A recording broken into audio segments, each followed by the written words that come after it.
I will now introduce the guest speaker, Kim Creighton.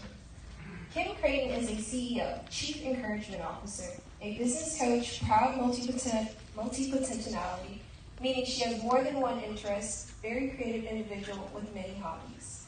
She's an activist for diversity, inclusion, and safe places in technology. She has years of experience working with learners of all ages, skill levels, abilities, and is now using her knowledge to develop technical people, ideas, organizations, and communities. She is known for her skills as a problem solver and strategy developer. She possesses a unique ability of being able to see the big picture while still managing the details. Kim would like to offer what she knows about student support and successful mentorship to her new community.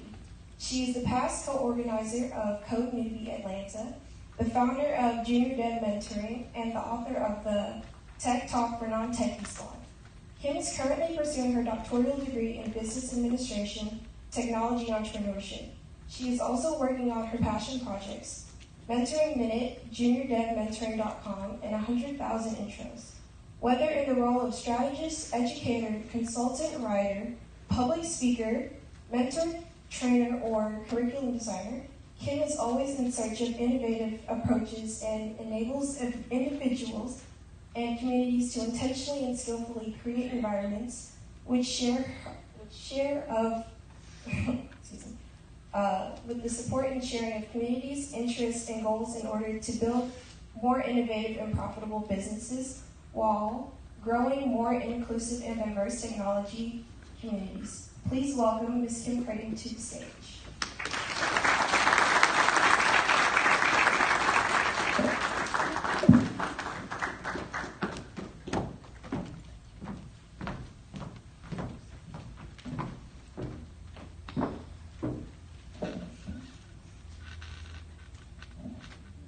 Hello, everyone.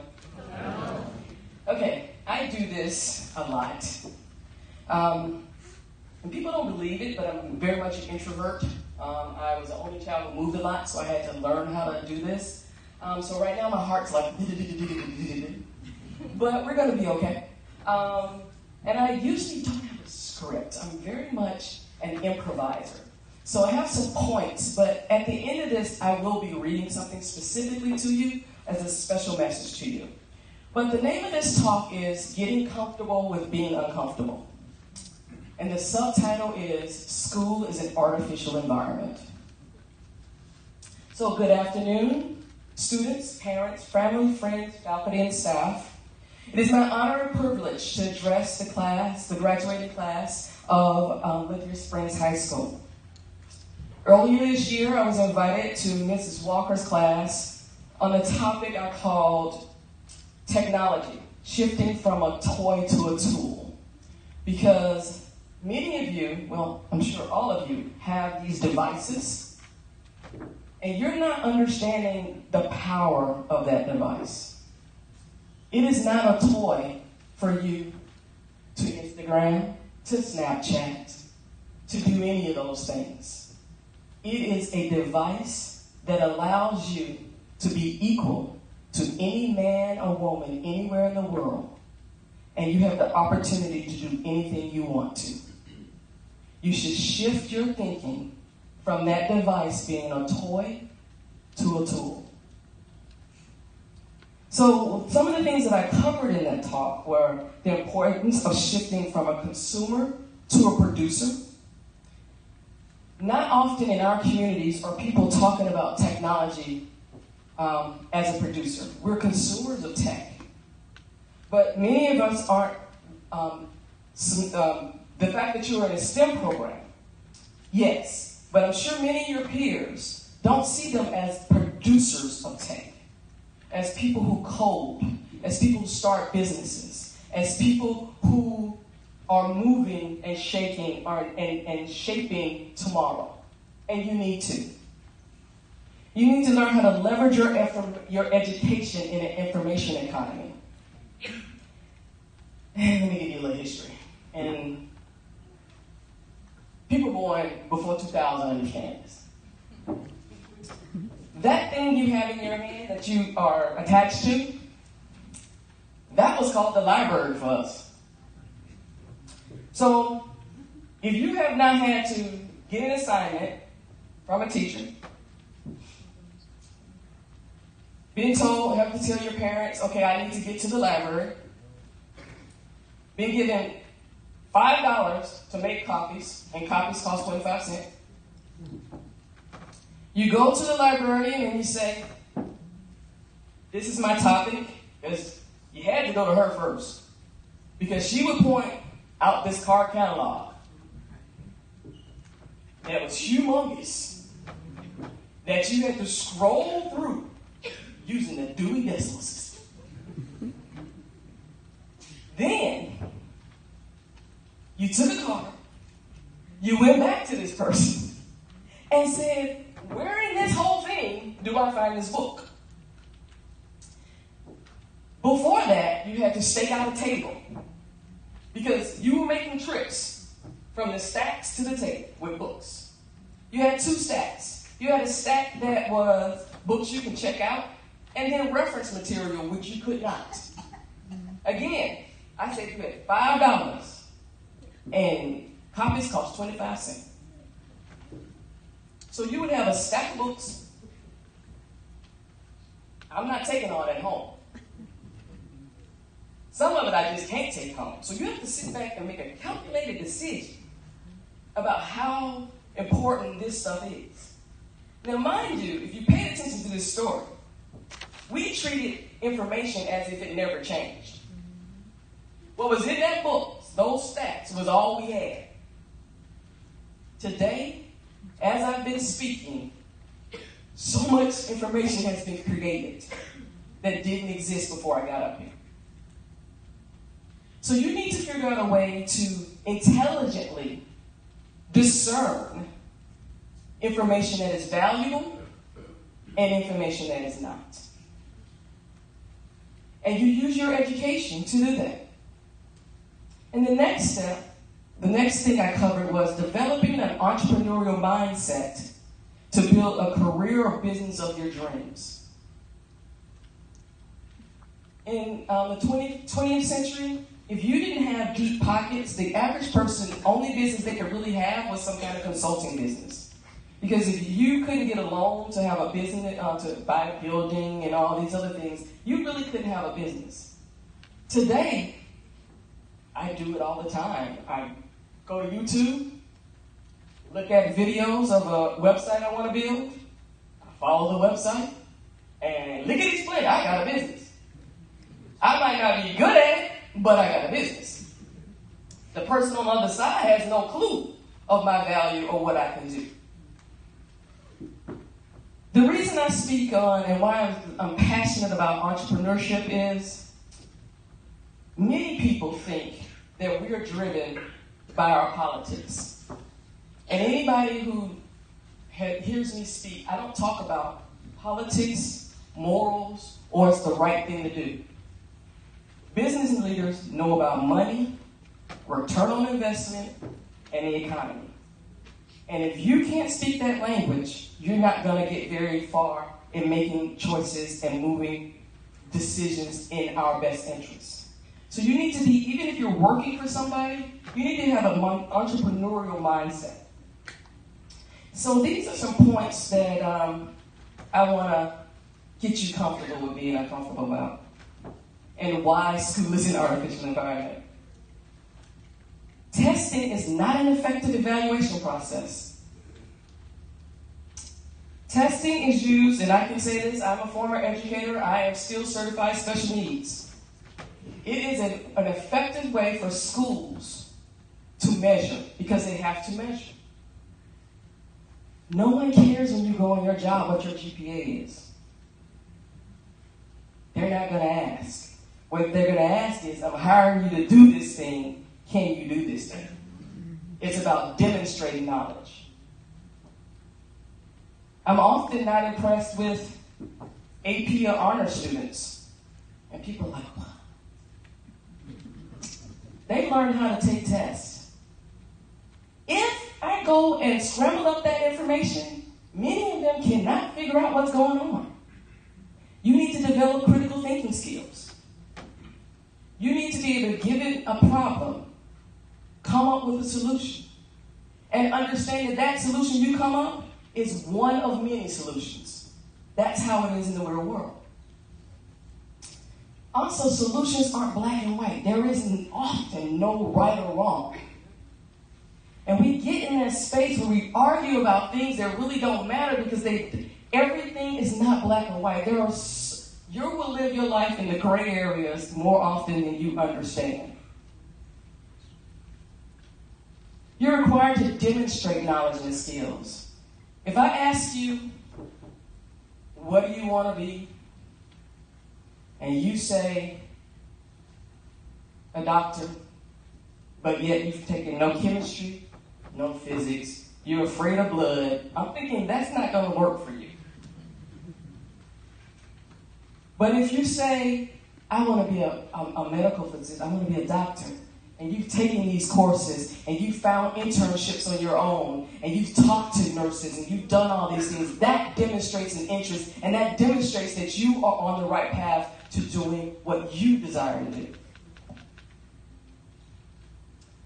Failure and mistakes are expected in the real world, particularly in STEM. STEM is all about experimentation. You have to break a few things to figure out what works. In school, you've been taught to avoid mistakes. Many of you, based on your GPA, if you make a mistake, your GPA goes down. So you're encouraged not to make mistakes. So you're very risk averse. And that really gets in the way when you go out into the real world. Because people are expecting you to push the envelope. They're hiring you to solve problems that did not exist yesterday. And you're going to have to develop the skills to do that. I love this. You're only special to your parents. You're not special to me. You're not special to anybody else. And some of you parents have done your children a disservice by making them think they're so special. Because when they go out to these jobs, when someone has hired them to do something, how special you are does not matter. It's not personal. The expectation in information economy is to be a lifelong learner. So don't think whether you're going to college or career that this is it for you. There's technology problems that will affect us. I see stuff, people used to say 5 years. I see 2 years down the road that we have no answers for now. We don't even have the tools to answer these questions. Particularly when it comes to artificial intelligence, deep learning, and machine learning, which means those robots and those machines which will not use humans anymore. We will have taught these machines to train other machines to do certain things. Embrace change. That is the only constant. You can wake up today and think you got it all together, and life will knock you in your head. And you need to be ready for that, because it's going to happen. You need to see change as, I'm not a risky person, except when it comes to my development. Change allows me to become a better person. And if you see it as that, and not something to be afraid of, you will embrace it and understand it's going to be painful. But if you can get to the other side of the pain, the growth is amazing. Experimentation is vital for success. Find little projects that allow you to push your own understanding. Then take that to school or take that to your job and demonstrate, I did this thing. You will be amazed at how far you can go by experimenting in life.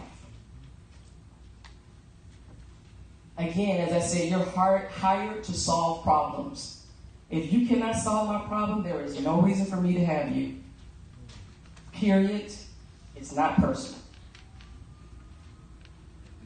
And if you're not comfortable, you need to learn how to get comfortable with change. And I'm going to read you 10 skills that are necessary, that the World Economic Forum said will be necessary in the year 2020. And none of these are tangible skills. And I find that many young people have not been exposed to these skills. And so I'm going to challenge you to figure out ways to develop them yourselves. The number one skill is complex problem solving.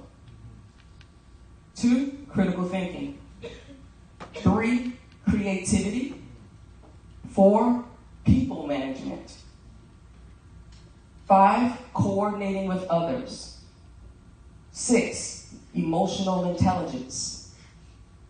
7, judgment and decision making.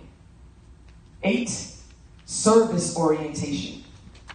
9, negotiation. And 10, cognitive flexibility. All 10 of those skills are people-centric skills.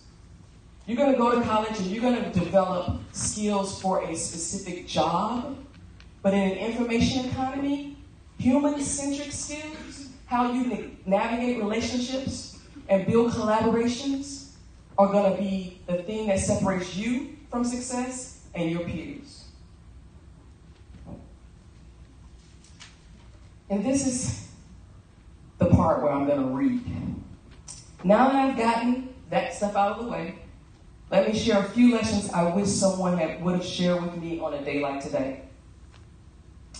For you young ladies, people of color, LGBTQ, those with disabilities, and anyone who feels like a square peg in a round hole, know that the world of work will often be unkind.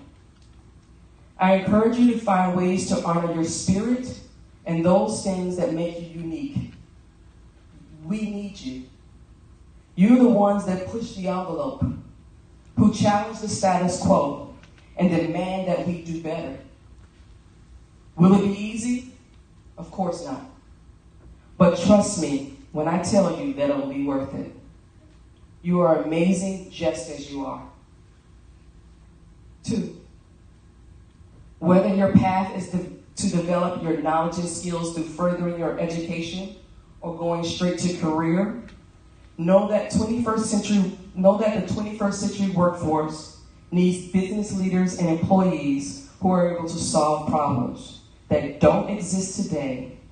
And to do that, you must develop a set of skills that require you to continue challenging yourself and your preconceived ideas of the world that are a direct result of your limited perspective. Although it's easy to think that you currently have all the answers you'll ever need in a lifetime, and I put this in all caps and bold, you don't. You're not even close. You will benefit from learning now to listen, to reflect, to internalize, and to sit with things a bit before you respond or act. And I'm going to go off script here because I want to give you an example. When I'm on social media, because social media is a part of my job, I'm on Twitter all the day long.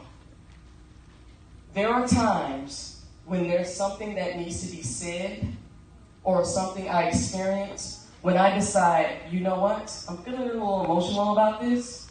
I'm going to put this aside for 24 hours. And if I'm feeling the same way after 24 hours, then I'll address that. There has yet to be a time, 24 hours later, that I chose to address that. Reactivity is, outrage is reactive. Strategy is proactive. Try to be strategic. 3, life will not unfold in a straight line. Life is not binary. And for those who don't understand what binary is, it's just a switch of off and on, 1 or 2. Decisions you make today will not be the same decisions you'll make in 5 years.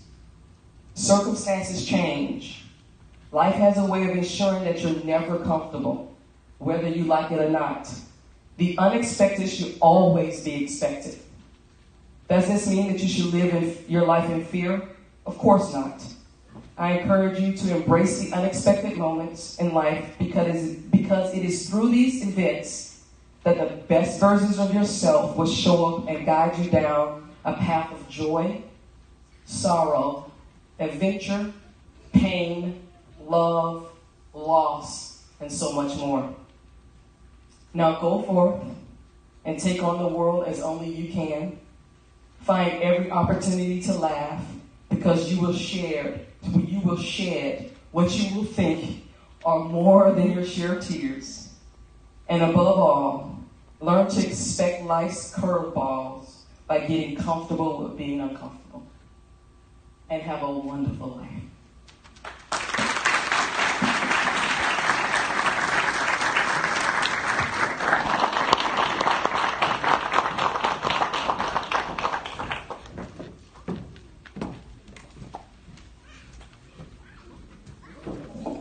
Thank you to Ms. Kim Crane for her wonderful advice. Can we give her another round of applause?